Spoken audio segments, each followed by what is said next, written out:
Welcome to Banging on Doors, a conversation between leaders of the Community Loan Fund of the Capital Region and Yolanda Caldwell, Chief Diversity Officer and Director of the Women's Leadership Institute at the College of St. Rose, President of ACES, and owner of Titus Enterprises. Each week, Yolanda will talk with local entrepreneurs about their accomplishments and their challenges. Hi, thank you for joining us for this episode of Banging on Doors with Yolanda Caldwell. Today's guest is Jenn Dugan. Jenn has nearly 20 years in the theater industry. Previously a costume designer, shop manager, and wardrobe supervisor, Jenn transitioned to make makeup and hair design in 2013. A New York State licensed esthetician, Jenn provides advanced knowledge of skin tone, bone structure, sanitation, and more to every project, providing her the ability to work with all ages, skin tones, and genders. Welcome, Jenn, to Banging on Doors with Yolanda Caldwell. Thank you so much for having me. I'm very excited to be here. It's so nice to speak to you. Oh man, I am so excited. I can't wait to hear about this makeup. So tell us what got you into the theater industry. So great question. I have an undergraduate degree in fashion design, and my freshman year of college, there was an ad up in the fashion department that someone was looking for help doing costuming for the theater club on campus. And that is actually how I got hooked. I have not stopped doing theater in some capacity pretty much since 2000. Wow, that's amazing. Now, you said you haven't stopped since 2000 and you've done different things. Tell us a little bit about your journey and your transition. Yeah, so as you said, I did start off as a costume designer. I worked as a costume shop manager, wardrobe supervisor. I have done everything in the costume world. And that's been throughout the country, actually. I spent 5 summers in West Virginia, a summer on Long Beach Island. There was actually one year I worked in 5 different states, and that was right out of college. That was fun doing taxes that year. I lived in Seattle for a couple of years before moving back here to my hometown in 2008. What I realized is that as a costume designer in smaller community theaters and smaller regional theaters, you were always responsible for the head to toe look. So that included hairstyling, or at least references to how to do the hair, makeup design, or at least references of how to do the makeup. So I am mostly self-taught. Especially in the theater world, and I do style wigs now. I don't style real hair, which is really interesting and different. I'm not a licensed cosmetologist, but in the theater world, I can still style wigs, and I think those are just as fun. Wow, that is so interesting. So tell us a little bit about your business. Tell us a little bit about the Makeup Curio.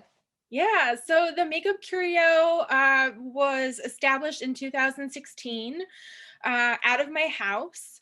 The original motto was blending the beautiful and the unusual. Because I was in school to get my aesthetics license. In New York, legally, you're supposed to have some kind of a license to perform makeup services. Okay. Theater world is a little odd and a little different and not usually caring about that kind of thing. But I wanted to do it legit. So I got my aesthetics license, and then I incorporated skincare and facials into the business.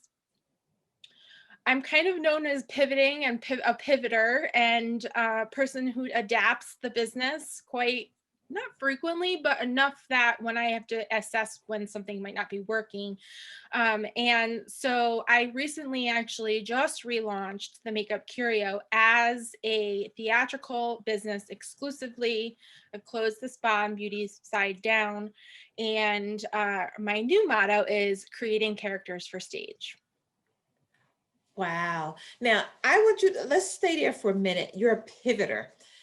Many times when individuals are entrepreneurs, they are in love with the original concept. Like, I went into business to do this.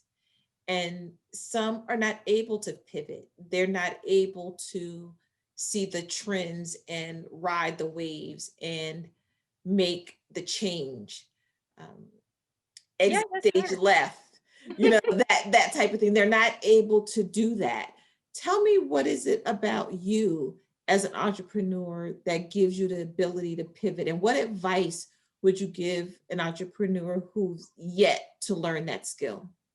Yeah, it's not easy. You know, you do fall in love with this passion, this project, this, I mean, it becomes your life. It consumes you, as every entrepreneur knows. But it's important to step back and realize what's working and what isn't, and what's making a profit and what isn't, and what do your customers really want and what don't they want. And that's what I am constantly thinking about.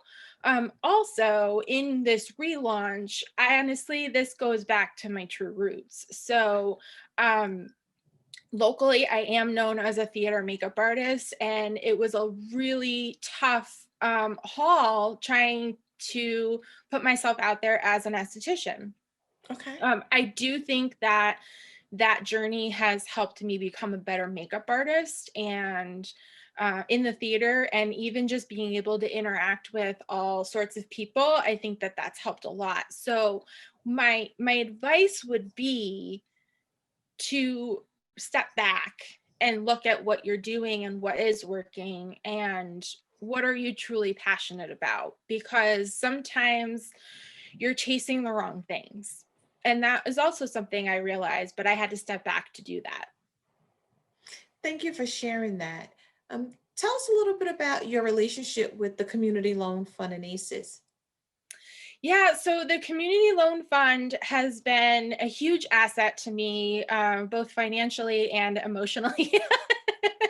So I started my business in 2016. I did get a business loan to launch the business out of my house, but I found out about the Community Loan Fund through the Capital Region Chamber, Okay. and worked with them in order to open the commercial retail space. Okay. So I was able to get a loan with them and open a commercial space that was a boutique, and it was able to offer my aesthetic services. So even though that side of the business has closed, the Community Loan Fund has still been quite an asset in keeping me on track and keeping me accountable.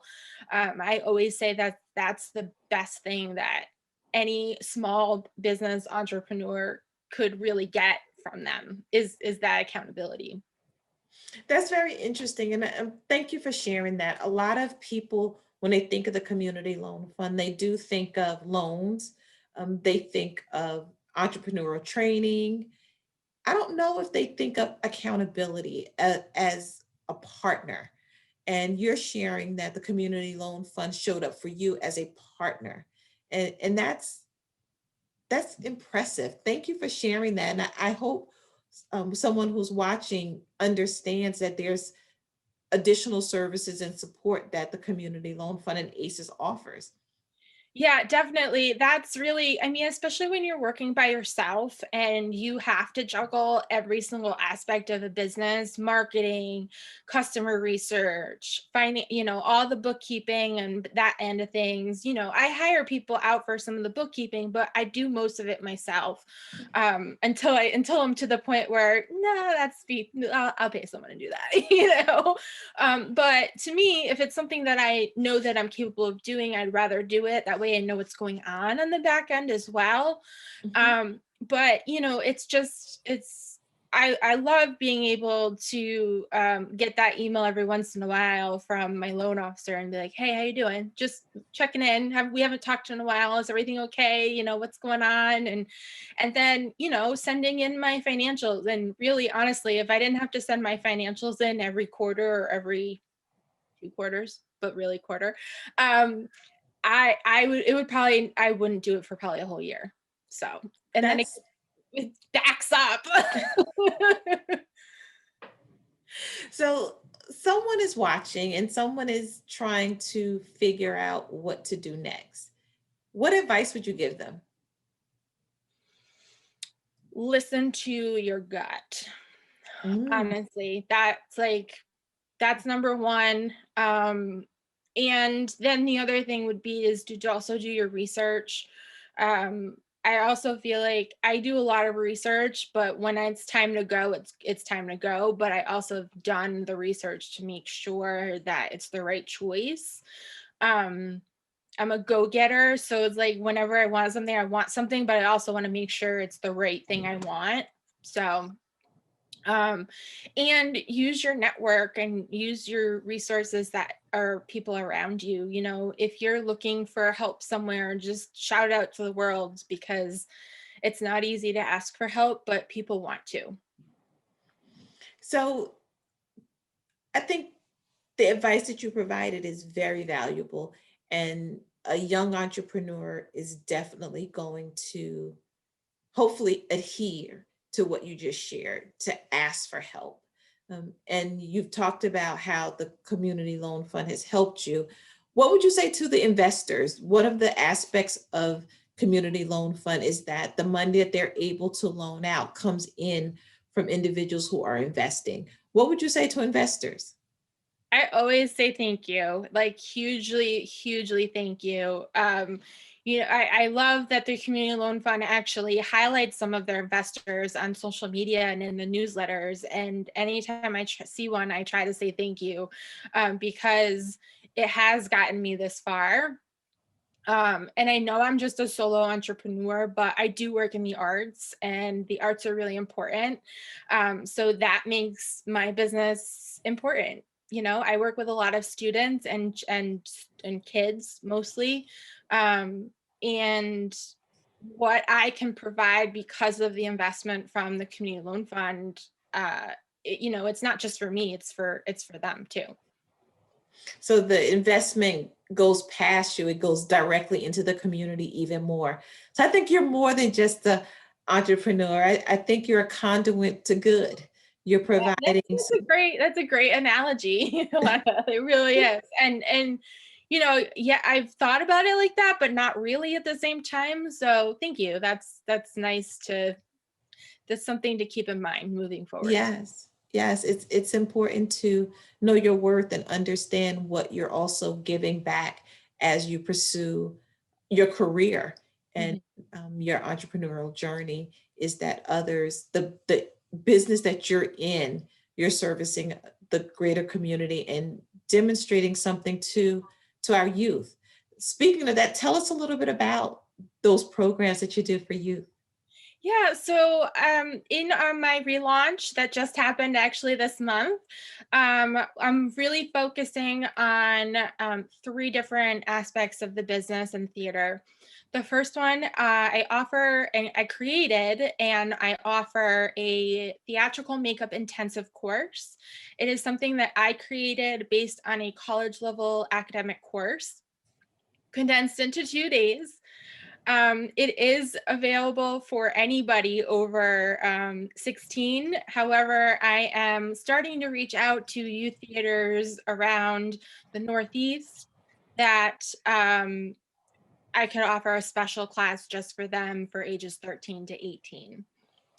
Mm. In addition, I like to say that the Makeup Curio is the complete package in regards to theater, because not only do I offer educational workshops, but I also offer design services that would allow me to offer a class to show the students what they need to do for a performance, or be backstage if the show and organization needs me to be.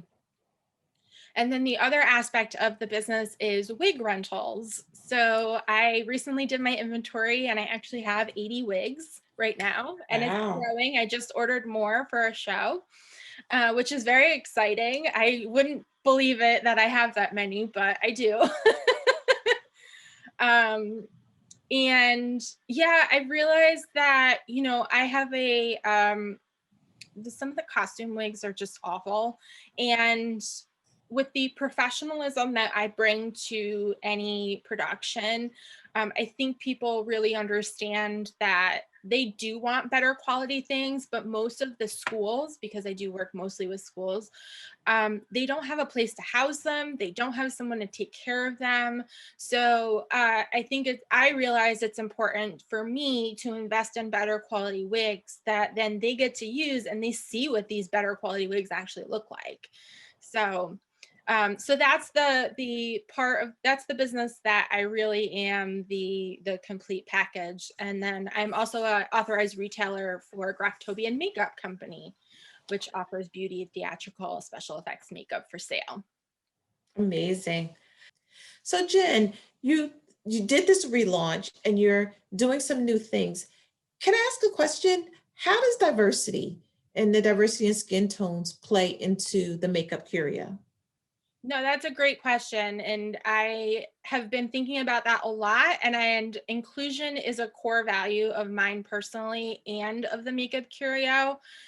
The courses that I offer, you have the option of a light, medium, and dark kits. And I have personally gone through these kits. Each kit has a range of shades in them. In theater, a lot of times the theatrical makeup brands have a much more limited color range than a beauty brand would. And my job will be to educate and offer and make sure that the students understand how to color match, how to mix. Color theory is actually a huge part of the first day of the theatrical makeup intensive. And I want to make sure that everyone feels like they have the ability to do their own makeup for stage. Like I said, inclusion is a huge value of mine.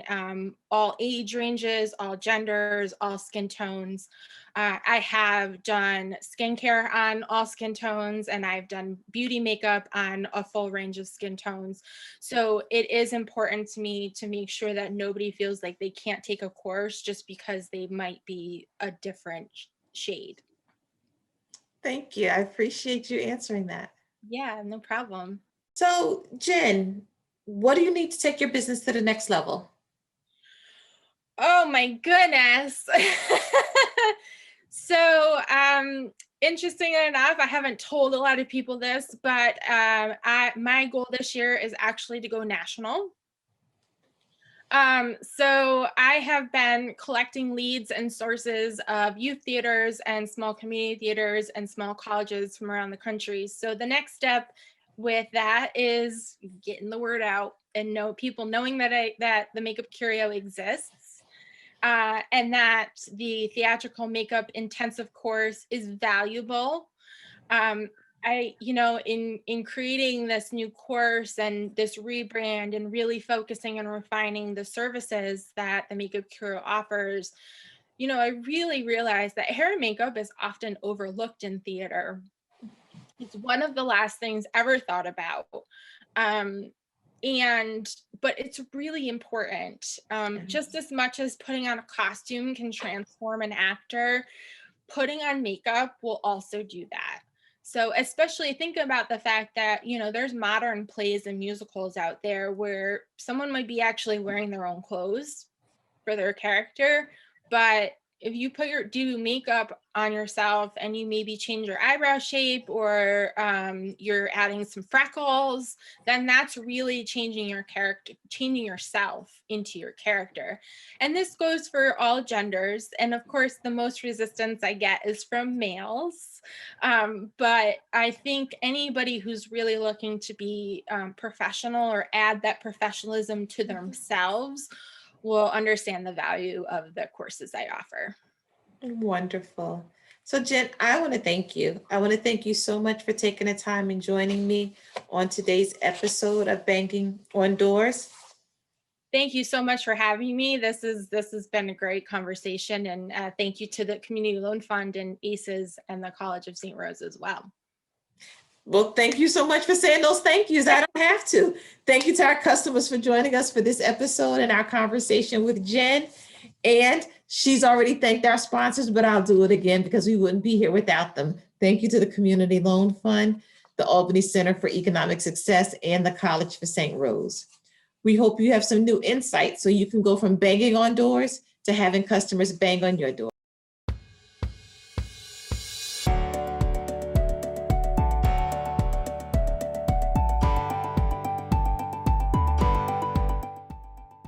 Want to support more businesses like this? Join the Community Loan Fund's Emerging Investors Network. When you invest money with the Community Loan Fund, we pool that money with other investments to build new businesses, develop new community projects, and support the valuable work of nonprofits, all right within your community. Every investment earns interest. Plus, you'll have the opportunity to meet with businesses you've helped and see your money in action. Learn more at www.mycommunityloanfund.org. The College of St. Rose is celebrating its 100th anniversary, but we are not slowing down. We're still focused on educational excellence and serving the dear neighbor. And we're doing it with new degree offerings, including a bachelor's degree in nursing, the only sales major in New York State, and new graduate programs to meet busy and changing lifestyles. Plus, our 2 and 4 programs where you can earn a bachelor's and master's degree in 4 years. The College of St. Rose is building for the future. Build your future with St. Rose.